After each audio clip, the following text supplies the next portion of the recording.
aku lebih nyambung belajarnya pas sama yang killer. Iya. Paling tugas sih. Ngerasa nggak sih tugas di perkuliahan itu banyak banget? Karena aku masih pikiran, kenapa harus ngeresum terus ya? Iya. Karena mungkin biar kita tuh belajar. Kalau misalnya bikin makalah tuh kita copy paste itu bisa diambil pelajaran nggak sih? Jangan tertarik sama orang berdasarkan physical appearance-nya aja, dari look-nya aja gitu. Kalau kamu semasa kuliah, udah fokus aja kuliah dulu. Kita tuh akan dipertemukan dengan orang-orang yang sefrekuensi sama kita. Apa ya, bonding itu nggak kerasa lagi. Biasanya targetnya yang akut-akut. Pokoknya dia tuh selalu ada di setiap aku membutuhkan dia. Selama di kampus itu Allah mengarahkanku ke lingkungan yang baik juga gitu, yang ngasih banyak ilmu tentang batasan laki-laki dan perempuan, sehingga aku sosok Buya Hijrah itu datang, aku masih punya batasan gitu, walaupun aku baper, aku nggak langsung kayak langsung nerima, langsung ayo, nggak langsung gitu, karena ada batasan yang harus aku jaga. Lingkungan aku udah ngasih tahu nggak boleh ini, nggak boleh ini, jadi aku di situ sih beruntungnya gitu. Dan aku nggak kebayang kalau orang tuh nggak punya lingkungan yang support. Oh, dia tuh banyak kali ya gitu, melakukan aku kayak sebegitu manisnya, sebegitu mengingatkannya gitu. Dan akhirnya aku tertipu.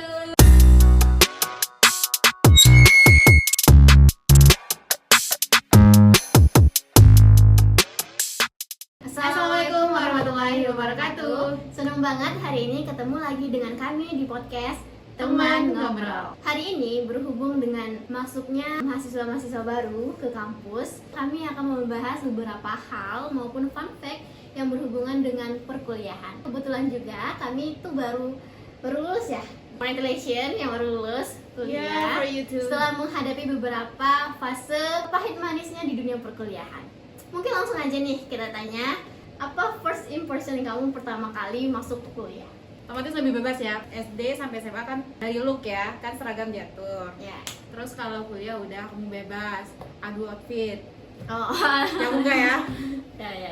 Mungkin bertemu dengan banyak orang yang lebih random. Kalau dari segi akademiknya nih, segi belajarnya gimana? Aku nggak rajin-rajin. Sama. Mungkin pas masa sekolah nggak terlalu berani buat bertanya. Tapi pas kuliah itu biasa berani gitu. Soalnya kan kita kan tiap matkul kan ada penampilan berkuliah. Jadi di situ lebih berani buat bertanya sih.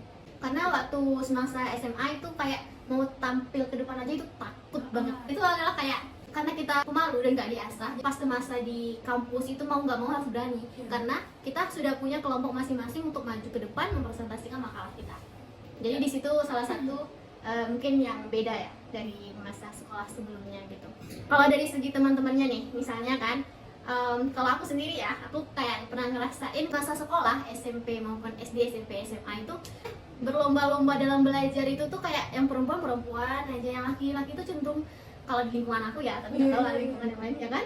Kalau lingkungan cowok itu dia males gitu, nggak mau maju ke depan, pokoknya masa bodoh. Tapi kalau di kuliah, Iya.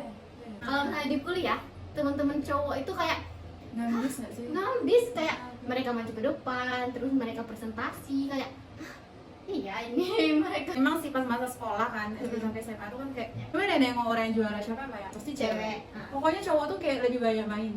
Gak kayak gitu sama Masa sekali. bodoh. Tapi pas kuliah mereka aktif. Wow, surprising. Iya, justru mereka yang lebih, mungkin karena pertumbuhan mereka juga udah pas atau mentalnya udah oke di sana, nggak tahu lah ya, nggak paham.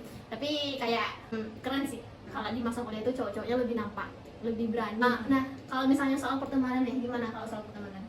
Kalau pertemanan itu sebenarnya aku rasa itu lebih rendam daripada zaman sekolah. Misalnya kalau zaman sekolah kan misalnya kayak kita dari awal sekolah kan berteman sama ini, kita punya geng. Ya udah sama mereka terus gitu kan. Tapi pas kuliah, misalnya awal aku masuk misalnya kan, ini kejadian sih, awal aku masuk aku deket sama 4 orang gitu. Tapi pas seiring berjalannya waktu udah nggak deket lagi sama mereka. Cuma sekedar say hi. Padahal waktu kuliah itu sama-sama terus, ada kelas yang sama terus.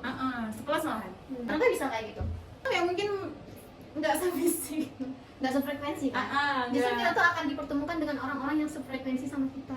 Apa ya, bonding itu nggak kerasa lagi. Aku pernah jumpa teman yang dia tuh ngeluh terus dan itu energi itu ngefek. Suka akhirnya. Pokoknya di antara temanku yang awal-awal itu ada lah yang kerja tuh ngeluh terus. Akhirnya aku nggak suka. Energinya tuh nyebar gitu loh. Kita nggak ngerasain masalah, cuma karena energi dia tuh kayak gitu jadinya nular ke kita gitu. Di situ kita belajar ya pas kuliah ini, kayak kita tuh udah pinter mencari seseorang atau sesuatu yang memang sefrekuensi sama kita. Kalau kita emang udah nggak nyaman ya nggak ada salahnya untuk berpindah sih, nggak apa-apa sih menurutku. Bukan berarti kitanya kayak pilih-pilih, enggak gitu. Aku nggak merasain apa circle pertemanan itu beda dari awal sampai akhir kuliah. Karena aku nggak terlalu dekat sama orang yang dekat-dekat kali gitu ya. Jadi kalau di awal-awal semester aku nggak terlalu gimana-gimana. Karena aku juga Iya sih. membatasi diri aku sih. Sama 2 orang tuh aja. Ini first impression gue apa lah anak nih, kayak butuh buku, kayak tampangmu tuh butuh buku kali dulu. Iya. Kayak apa sih nggak mau komunikasi gitu ha? Tapi aku mulai aktifnya kan. Iya, mau dibilang akademik mau aktif, cuma dalam pertemanan kayak kayak gitu aja. Aku tuh malu. Saking itunya kan kayak aku tuh udah berusaha melawan diri gitu biar bisa kayak aku ini udah anak rantau, nggak ada keluarga di sini. Kalau aku yang menutup diri, aku nggak punya teman. Tapi aku malu. Dari dulu paling cuma punya teman tuh 2, 3. Jadi kalau misalnya ketemu di kampus tuh kayak, iya habis banget energi. Iya, di sisi akademik dia menonjol gitu kan, sering bertanya. Cuma kalau di sisi teman, aku juga nggak terlalu menonjol juga sih dalam berteman. Cuma kayak itulah, Introvert kali kan. aku juga introvert. Bukan maksud membatasi diri sih sebenarnya, cuman kayak susah. Butuh proses. Iya, proses. Jadi akhirnya kita akan bertemu dengan orang-orang yang sefrekuensi dan situ kok it's all. Nah, kalau dari segi dosennya gimana nih kan? Kalau dulu nih gurunya gimana? Kalau di kuliah guru-gurunya gimana? Kalau untuk kuliah kan ada statement kayak dosen killer. Iya. Nah, dosen killer, iya emang ada sih beberapa. Cuman kenyataannya aku lebih nyambung belajarnya nggak sama yang killer. Iya. Lebih paham gitu lah, soalnya kan dia kan punya aturan yang strict. Ya. Jadi mau nggak mau kita harus nyebutkan. Tapi karena aturan dia itu kita jadi paham. Iya sih, kadang ada dosen yang kayak datang ngasih tugas kerjakan ini, tapi makalah udah selesai. Jadi kita nggak punya effort untuk serius gitu, karena udah tinggal maju selesai udah. Paling tugas sih, ngerasa nggak sih tugas di perkuliahan itu banyak banget? Karena aku masih mikiran, kenapa harus ngeresum terus ya? Iya, karena mungkin biar kita tuh belajar. Kalau misalnya bikin makalah tuh kita copy paste. Jangan ketipu sama dosen yang kayak friendly. Betul, nilai Iya. nggak aman. Misalnya kayak di kelas kan kita kayak gimana ya? Kalau di kelas kan kita friendly sama dia, dia tuh kayak mengayomi kita. Cuman karena aku nggak paham sama dosen tersebut, sama aturannya. Terus sekarang nggak paham cara dia ngajar. Iya. Aku yang bodoh atau yang mana? Nilai juga nggak aman. Iya. Ya gitu sih, sering ketipu sama Iya. itu sama aja. Iya. Selama kuliah nih ngapain aja? Kuliah belajar, belajar, Sederhana. tugas, dan ikut organisasi. Tapi organisasinya eksternal. Eksternal. Oke. Seberapa penting sih organisasi untuk anak-anak kuliah nih? Tergantung kamu maunya apa sih ya. Hmm. Kalau misalnya cuma ikut-ikut doang, terus nggak tahu kamu maunya apa, menurut aku juga nggak guna juga. Tapi misalnya kamu ikut organisasi, pengennya ngasah soft skill gitu kan, kayak biar lebih pede tampil di depan umum atau kayak gimana, ya nggak salah, ikut aja gitu. Di organisasi itu aku belajar kayak lebih berani ngomong gitu. Hal yang paling mendasar sih yang aku rasain ketimbang sekolah sama kuliah itu lebih berani ngobrol. Iya, betul. Kamu gitu juga? Iya. Aku juga ngerasain kayak di akunya itu kalau misalnya kepercayaan diri, terus keberanian atau mungkin kedewasaan, itu tuh aku dapatin banyak tuh di organisasi. Karena kalau misalnya kita cuma ngandalin kuliah doang, kupu-kupu, kuliah pulang, itu kayak beberapa orang mungkin berpengaruh kepada dirinya gitu. Tapi kalau di aku sangatlah membosankan. Di aku ya, tapi nggak tahu orang lain. Kalau di aku itu sangat membosankan kalau cuma kuliah pulang. Karena organisasi itu sedikit banyaknya itu mempengaruhi cara kita berpikir, cara kita berinteraksi dengan orang lain, pun berani bicara. Kebanyakan itu belajarnya di organisasi, karena mau nggak mau kita tuh harus berinteraksi sih di organisasi. Dan juga ya, ini tergantung orangnya ya. Kalau kamu nganggapnya organisasi itu penting, ya nggak apa-apa, ikut aja gitu. Tapi kalau kamu nganggapnya nggak penting, karena beda-beda tiap orangnya gitu. Ada yang nganggap ikut organisasi udah oke, penting ikut. Kalau nggak ya udah nggak. Tergantung orangnya sih. Tergantung kembali ke diri kita sendiri gitu. Asalkan bisa menyeimbangkan antara akademik dan organisasi. Lebih utama itu kan kewajiban kita itu kan kuliah gitu, sebagai anak yang diamanahkan orang tua untuk berkuliah gitu. Jadi jangan sampai organisasi ini menjadi yang membuat kita terhalang untuk wisuda, terutama harus pintar memanage kedua hal tersebut. Di situ tuh kan juga diajarin gimana manage waktu, gimana menyeimbangin akademik sama amanah dari organisasi yang diikutin. Dan juga kita belajar bertemu dengan banyak orang. Nah, kamu pernah mikir nggak kayak di lingkaran pertemanan nih, aku akan mikir kenapa tadi aku bilang aku sulit masuk ke orang lain, itu karena aku mikir gitu, aku nerantau nih, kalau misalnya aku berteman dengan kelompok yang hedon, kan ada beberapa orang tuh kan universal banget, ada orang-orang yang hedon, yang suka bergaya atau jalan-jalan gitu, sedangkan bisa aja mungkin aku masukkan diri aku ke sana gitu. Popularitas mungkin bisa aja, tapi karena aku mikir kayaknya aku nggak bisa deh di sana, jadi aku kayak mau lebih memilih sendiri gitu. Pernah nggak sih kamu merasa kayak gitu? Iya, kayak balik lagi ke itu nggak sih, sefrekuensi tadi. Iya. Soalnya kalau memaksa pun pasti ada rasa-rasa nggak nyaman sama Iya. kita. Oke, kamu maunya ini, sedangkan aku maunya ini, jadi kan nggak sejalan. Kalau untuk sekali dua kali, kalau sedang ngobrol ya udah oke. Tapi kalau untuk hubungan berteman yang dalam gitu, yang bondingnya itu kuat, kayaknya enggak gitu. Yang sama yang mungkin yang suka Noki atau gimana. Iya. Noki sih boleh, cuman tahu batasnya. Pertanyaan yang ketiga itu adalah kan kita sering lihat nih di FTV, di TV-TV, terutama TV Indonesia ya. Aku sering nonton FTV. Iya, aku sering nonton FTV dulu waktu sekolah. Aku SD sih. Iya, SD, SMP. Nah, SMA udah gak jarang, sekarang gak lagi nonton. Kayak selama di perkuliahan tuh pasti kayak pokoknya dunia perkampusan, dunia perkuliahan itu identik dengan ketemu cowok, nongkrong di kampus. Nah, apakah itu terjadi pada dirimu? Aku ngumpul sama, ya berteman sih ya, cuman dibatasin gitu loh. Kalau nggak, misalkan ada beberapa orang juga yang gengnya nyampur cewek cowok, aku nggak terjun ke yang cewek cowok itu. Ya udah namanya sama cewek-cewek aja. Kalau misalnya ada interaksi yang mengharuskan kita berinteraksi dengan cowok, misalnya kayak bikin nakalah atau tugas kelompok yang harus kita ketemu, ya udah nggak apa-apa ketemu. Kalau yang cinta-cintaan sih sempat pernah dibaperin gitu. Sama siapa? Sekarang aku mikir, ya Allah bodoh kali aku waktu itu gitu. Kok bisa kamu suka sama dia gitu? Diperlakukan dengan baik. Aku juga. Fun fact, sedikit cerita. Pernah jadi korban target dari buaya buntu. Sebut saja di kampus kami bertemulah dengan sosok pria buaya itu gitu. Buaya hijrah. Kami sebut dengan sebutan buaya hijrah. Kenapa? Karena dia tuh kayak agreeable gitu, kayak Looknya agreeable, terus kayak dia smart, terus dia kayak aktif. Jadi otomatis maba-maba tadi, kita yang sewaktu kita maba, kita sering diingetin tugas. Itu sama BTW. sama satu orang, ya Allah. Sama satu orang. Iu. Dan ternyata fun fact-nya lagi, nggak kita doang yang digituin. Jadi untuk teman-teman nih yang mau masuk dunia perkampusan gitu, terutama di UIN, yang terutama teman-teman tuh yang mau hijrah gitu, otomatis kita yang mungkin yang akhwat itu bisa jadi target utama, karena yang seperti itu biasanya targetnya yang akhwat. Jadi mohon berhati-hati untuk tidak Warning. menaruh hati sembarangan meskipun diperlakukan dengan sangat baik. Kamu perlakuan apa yang bikinmu merasa Masya Allah dia perhatian kali sama aku? Dari segi itu sih, dari segi studi, kayak belajar akademik gitu kan, dia tuh selalu ngingetin gitu, udah selesai tugas ini ada, Masya Allah, udah selesai ini ada, pokoknya dia tuh selalu ada di setiap aku membutuhkan dia. Dalam. Tapi ternyata kayak kita tuh udah merasa kayak, ih dia baik banget ya, walaupun kita kadang tuh nggak ada rasa deh, aku nggak ada rasa jujur. Iya. Cuman karena kita diperlakukan dengan baik, kayak udah dia selalu ada, diperlakukan dengan baik, itu kayak nyaman itu tumbuh sendiri gitu. Namanya perempuan kan, perempuan tuh cenderung ke perasaan. Iya kan, lu kayak gitu juga kan, lu suka lu suka sama dia kan? Iya, karena gimana ya, jujur ya, aku kan dari backgroundnya umum. Aku kan lulusan SMA. Terus pas masuk UIN, ekspektasinya kan jumpa lah sama sosok ini, sosok yang Masya Allah penampilannya. Aku yang dari background umum, yang SMA, yang nggak pernah ada yang nggak pernah jumpa Iya. sosok yang seperti itu. Terus Iya. pas masuk kuliah, masuk kayak tempat yang kampusnya suasananya Islami gitu. Yang ekspektasi kita yang dari anak muda tuh, Masya Allah ternyata banyak aki-aki lah, ya, aki-aki kan. Terus jumpa sama dia, yang looknya tuh Islamable.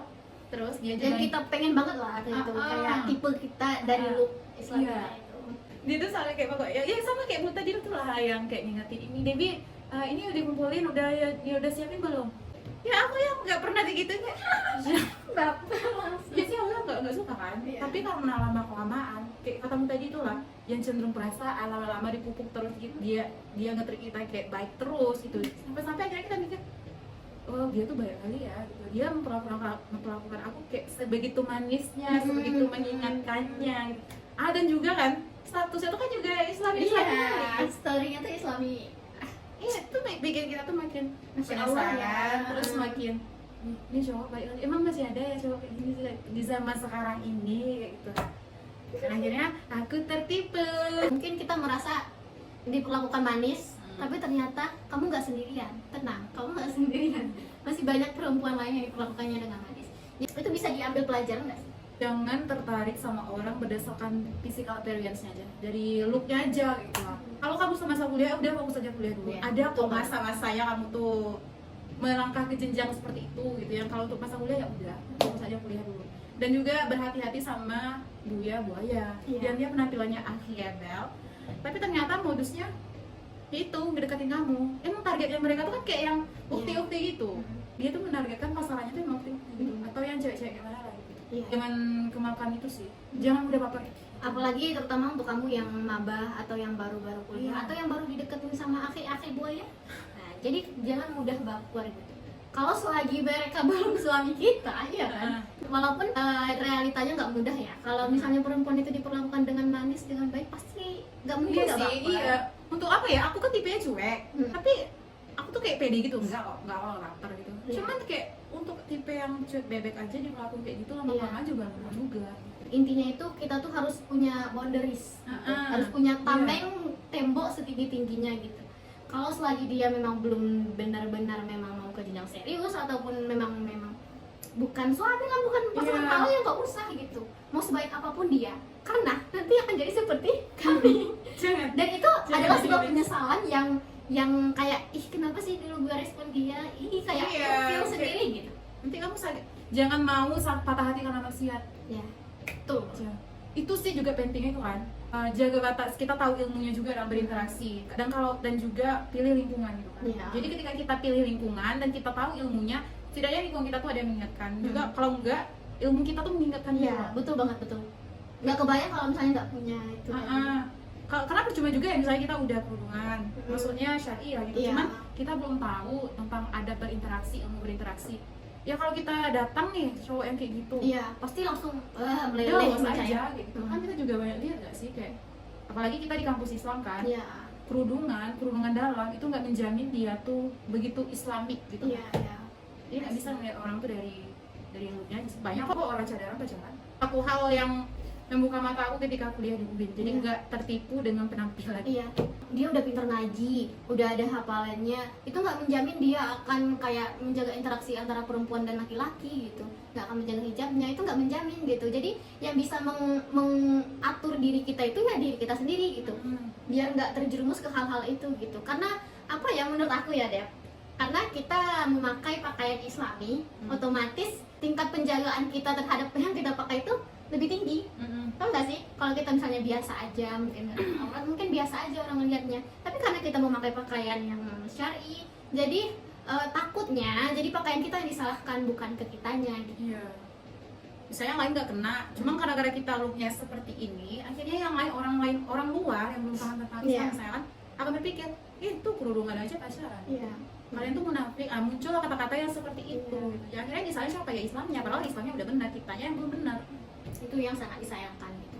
Dan aku pun beruntung Dep, selama di kampus itu Allah mengarahkanku ke lingkungan yang baik juga gitu, yang ngasih banyak ilmu tentang batasan laki-laki dan perempuan, sehingga aku pas sesosok buaya hijrah sesosok buaya hijrah itu datang, aku masih punya batasan gitu. Walaupun aku baper, walaupun aku diperlakukan dengan baik, aku nggak langsung nerima, langsung ayo sebenarnya nggak langsung gitu, karena ada batasan yang harus aku jaga karena lingkungan aku udah ngasih tahu nggak boleh ini, nggak boleh ini. Jadi aku di situ sih beruntungnya gitu. Dan aku nggak kebayang kalau orang tuh nggak punya itu, nggak punya lingkungan yang support. Jadi dia butuh sosok yang dia butuhkan itu ada, ya dia langsung termakan semua gitu. Iya, ibaratnya ada gelas kosong, terus ada yang isinya, ya udah plot gitu. Iya, kena Iya. basah semua gitu.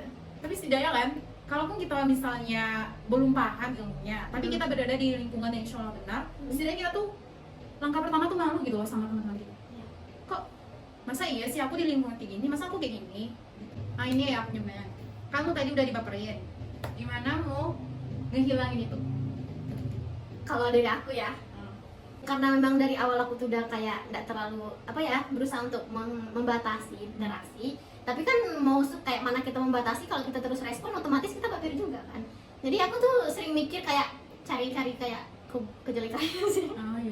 Ya kan, aku cari kayak kejelekannya. Nah, dan di situ tuh satu persatu tuh nampak. Selagi aku nggak tahu kejelekannya, aku tahu baik-baik. Iya kan, selagi kita tahu yang baik-baiknya aja, pasti kita tetap rasain itu masih tetap sama gitu. Ya kan, kecuali kalau misalnya udah lama nggak ketemu mungkin bisa hilang. Ini kan interaksinya masih gitu. Jadi karena sedikit demi sedikit kejelekan itu, kebobrokannya itu terungkap, jadi lama-lama ilfeel. Oh iya. Ih, kenapa sih gue pernah suka sama nggak kagum sih, kayak suka nyaman sama orang kayak gitu. Kalau aku ya, aku kan pernah sebelum kita cerita, Nah, kan aku nggak mau nih kayaknya enggak deh gitu. Aku mulai kayak kenapa kamu bilang ini enggak deh? ya perasaan gue tuh complicated, ribet gitu, jadi kayak baru sadar setengah sih, bukan setengah sih, dikit secuil gitu kan. Aku mulai untuk unmute statusnya. Biasanya kan kalau dia udah ada status kan kayak kita semangat lihatnya kan. Terus juga kan kalau kita ada status kan dia ngeliat gitu. Iya. Padahal dan bahkan aku pernah nge-up status biar dia doang yang lihat. Cici, aku juga pernah. Kan kayak karena kita udah merasa kan, udah Iya. merasa diterima kan, jadi kita kayak merasa senang perhatian kayak gitu loh. Kan alamiah nggak sih cewek Iya. kayak gitu kan pernah juga. Aku Aku mulai tahu, untuk nge-unmute statusnya gitu. Lu pernah juga nggak sih kayak mu suka sama orang sama dia lah gitu kan, terus mau lihat history chat kalian? Pernah. Kayaknya sengaja ya itu ya. Kayaknya iya deh. Lu juga pernah? Aku pernah kayak mau hapus kan tapi sayang lah. Iya. Jadi aku lihat baca chat dari atas ya, wah. Kayak ngebawa memori itu lagi kayak Iya. gitu lah. Padahal yang di chatnya kayak gitu nggak cuma kita sendiri Ah. loh. Dan aku lagi yang feelnya itu emang kebantunya pas kita udah ngobrol tuh. Kalau Di situ aku lebih benci. Tidak. Kalau aku apa sih, Pak? Kebetulan si Buaya Hijrah ini juga pernah masuk organisasi yang sama aku. Jadi ada teman aku tuh cantik, masya Allah kan. Jadi mungkin dia tertarik juga tuh sama teman aku. Jadi cewek ini cerita kamu? Iya, cerita sama aku. Oh, kirain si buaya tuh cerita Enggak. kamu. Di cewek ini cerita ke aku karena si Buaya Buntu itu pernah ngajak dia makan. Aduh, mas, gue udah kesel ya. Buaya hijrah ke buaya buntu. Ya, si Buaya Hijrah itu udah pernah ngajak dia makan berdua. Jadi terbongkarlah ternyata temannya lagi Bentar. Temanmu. temen tuh. Emang? Temanku kan, Ah. punya teman. Ah. Atau dia tuh temennya Banyak kali cabangnya. iya banyak kali. Jangan terkecoh dengan sosok yang masya Allah, aslinya masya Allah. Ya begitulah.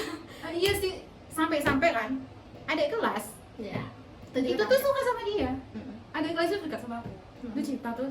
Ya kebetulan dia juga koordinir tentang penerimaan maba gitu lah. Jadi Ya. dia masuk ke dalam grup maba. Terus sampai akhirnya junior aku itu tertarik sama dia. Iya. Terus aku nanya, kenapa dia tertarik sama dia? Karena dia tuh masya Allah kak, fokusnya tentang agama. Masya Ya Allah. balik lagi sih kayak dia tuh nge-branding dirinya tuh Iya. seolah Islam sekali gitu. Iya. Jadi Itu yang sangat disayangkan. ya jadi para maba-maba tuh terkelepek-kelepek kan. Targetnya itu kalau nggak yang perempuan yang jawab panjang ya maba-maba. Karena maba Iya. tuh kayak kita ngerasa juga nggak sih kalau kita diperlakukan sama abang senior digituin, di treat like queen atau diperlakukan dengan baik, pasti kita baper juga. Tapi ternyata kamu nggak digituin cuma sendiri dan banyak orang. Pokoknya gini ya, sebelum halal itu Ya, itu kuncinya. tanamin ke diri tuh Keyword. misalnya ada cowok yang bersifat manis sama kamu misalnya, terus tanamin ke diri, enggak, dia bersifat kayak gini bukan sama aku doang, dia pasti kayak gini, cuman juga sama yang lain gitu. Nggak apa-apa punya pikiran kayak gitu, biar Iya. kita tuh nggak terlalu itu perasaan Kamu udah baper. iya, biar nggak patah hati gara-gara manusia gitu loh. Ya. Karena tanamkan dalam hati itu dosa. Iya. Bukan kita sok suci atau gimana Enggak sih ya, cuman kalau kamu sayang sama hatimu dan kamu belum siap untuk kejadian yang serius dan kamu sayang sama hatimu, jangan biarkan orang masuk. Punya suka sih, rasa suka atau punya rasa cinta gitu sama lawan jenis itu fitrah gitu. Cuma Cuman aja. cuman gimana kita bereaksi terhadap rasa itu. Apa kita memupuknya terus, ya udah makin baper lah terus. Kuncinya itu sih, respon kita ke dia. Iya, karena kan kalau rasa itu ya normal ya, fitrah, Iya. semua orang dikasih gitu. Cuman aktivitas kita, reaksi kita ketika rasa itu muncul, nah itu yang baru diminta pertanggungjawaban gitu. Menurut kamu, perasaan cinta atau asmara relationship di masa perkuliahan itu worth it nggak? Buat apa gitu? Kalau rasanya udah wajar gitu. Kita sebagai manusia normal gitu ya wajar. Tapi kalau untuk terjun ke dalam hubungan untuk apa ya? Untuk untuk menyalurkan rasa itu buat apa gitu. Kecuali misalnya kamu punya rasa tersebut, terus kamu udah siap menikah, ya udah kamu ngomong sama dia, atau dia si cowok ini ngomong misalnya sama kamu, terus kamu di posisinya udah siap nikah juga, ya nggak apa-apa, kalian bisa melangkah ke jenjang lebih serius dengan tahap-tahap yang syar'i juga katanya. Tapi kalau misalnya kamu belum siap dan masih mau fokus tadi, ya udah fokus aja dulu tadinya gitu, nggak usah nanti ada lah masanya gitu, fokus aja belajar dulu. Karena aku pernah mikir kayak gini deh, aku mikir kayak aku kan udah kuliah nih, udah mau masuk ke jenjang dewasa, aku mikirnya nggak ada salahnya sih kalau aku mau buka hati gitu atau mencoba dekat gitu. Tapi ternyata itu nggak betul, itu kayak cuma pembenaran diri aja gitu, atau mungkin waktu memikirkan hal itu mungkin aku dalam keadaan kesepian mungkin gitu Iya kan. itu sih, kita tuh kurang sibuk kadang, jadi mikirnya tuh kalau udah waktu senggang pasti mikirnya pasti enak deh kalau ada orang yang perhatiin, pasti Iya. enak dong kalau ada orang ngajak kita jalan, Iya. ngajak orang ngelakuin kita banyak hal gitu, ngajak orang ngajak kita ya, Iya. orang ngajak kita ngelakuin banyak hal, orang ngajak kita untuk jalan atau ya mengisi kekosongan tadi lah. Jadi ya bangku ya berbahaya sih, hati-hati gitu.